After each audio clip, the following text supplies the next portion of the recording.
All party meeting में मैंने complement किया हमारी आर्म फोर्सेस को और भारत सरकार को कि उन्होंने एक ऑपरेशन सिंदूर को अंजाम दिया। मैंने अपनी बात में ये कहा कि एक इंटरनेशनल कैंपेन हमको चलाना चाहिए टीआरएफ के खिलाफ, और ख़ास तौर से सिक्योरिटी काउंसिल इसको डिजिग्नेट करे और हमको यूनाइटेड स्टेट्स ऑफ अमेरिका को ये बताना है कि वो अपने ही मुल्क में इसको फॉरेन टेररिस्ट ऑर्गेनाइजेशन डिजिग्नेट करे।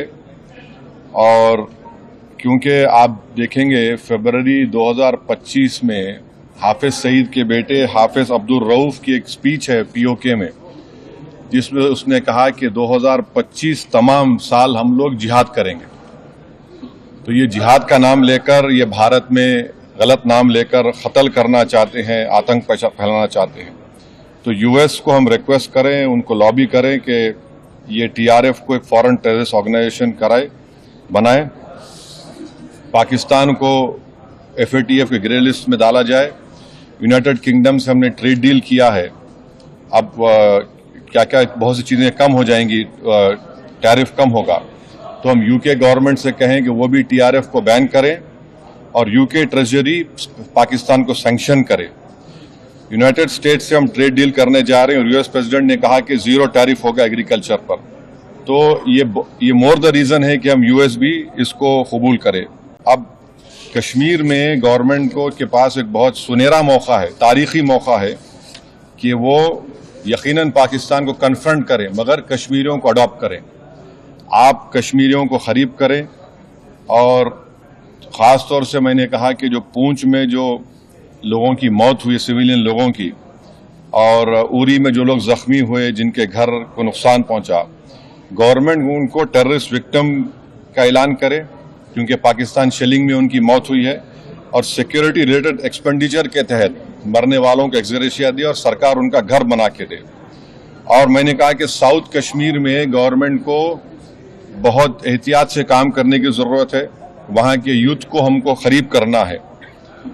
और जो ऑपरेशन सिंदूर हुआ उसका मेरी नज़र में सबसे बड़ा इम्पोर्टेंस ये है कि मुरीद के और भावलपुर पर अटैक होना, ये नॉन टेररिस्ट ऑर्गेनाइजेशन के हेडक्वार्टर्स हैं, ये बहुत अहम जिसको हमको समझने की ज़रूरत है।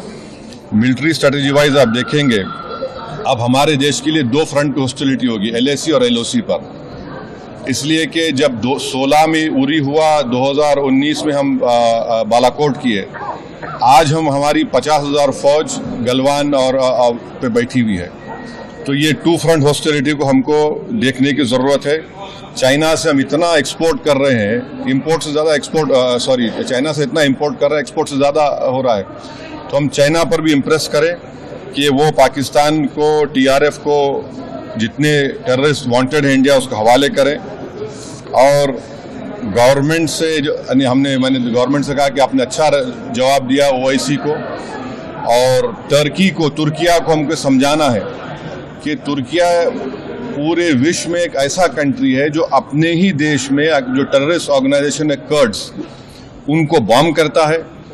इराक में जब तक उनसे डील नहीं वहाँ बॉम्ब करता था, अब सीरिया में भी बॉम्ब करता है। तो तुर्किया को समझाने की ज़रूरत है कि जब आप कर्ड्स के ऊपर जो टेररिस्ट ऑर्गेनाइजेशन है उनको आप एक्शन ले सकते, तो भारत पे क्यों वो सवाल उठा रहे हैं। और हमने कहा कि ये आज पाकिस्तान इसको और एस्केलेट ना करे। इस सिलसिले में आज ईरानियन फॉरेन मिनिस्टर दिल्ली में है, सऊदी फॉरेन मिनिस्टर भी दिल्ली में है।